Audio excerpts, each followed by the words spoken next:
The Beitbridge border post in Musina, that's in Limpopo, has been heavily congested over the weekend. Motorists say this is because of an apparent system problem on Zimbabwe's side that's affecting the processing time. eNCA's Silindelo Masikane has the latest from the border, and she joins us now. Sli, what's the situation now at the Beitbridge border post, and what are the motorists telling you?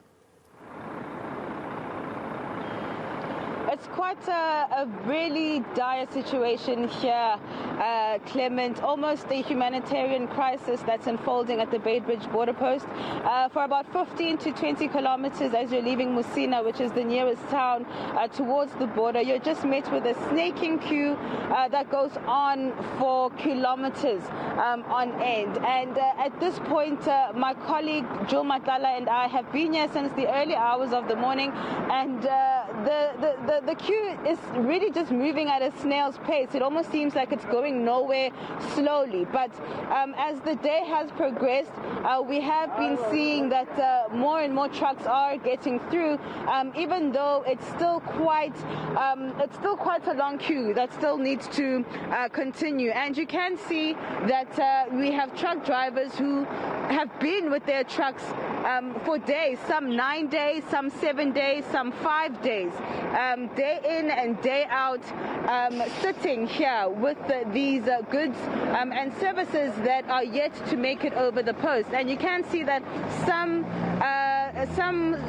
small street vendors have actually started to make a business out of it, where they're selling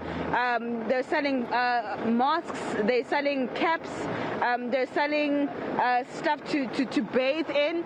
And this is what truck drivers in particular have had to deal with, is having to make any kinds of means to try and stay clean. Getting water has actually been a problem for many of them here. And so I spoke to some of the truck drivers earlier on. Let's just take a listen to what they had to say to me.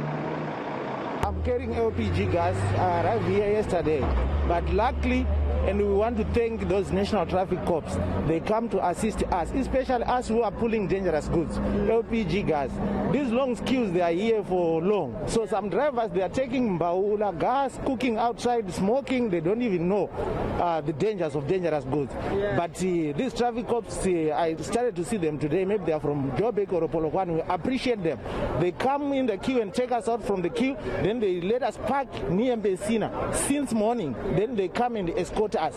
That's how we reach here now. So is it dangerous for you carrying gas to be in a long queue? Yes, very, very dangerous, because other people, they are not told, they know nothing about gas. Others, they come and smoke. Others, they even cook near our trucks. Yeah. So it's very, very dangerous. So we appreciate even your intervention to come here and interview us. We would like transport minister or whoever who is responsible to keep an eye on this border. Yeah. These cops, sometimes they don't hear us. Oh, so Sli, this could be a health hazard here. What are the authorities saying on both sides?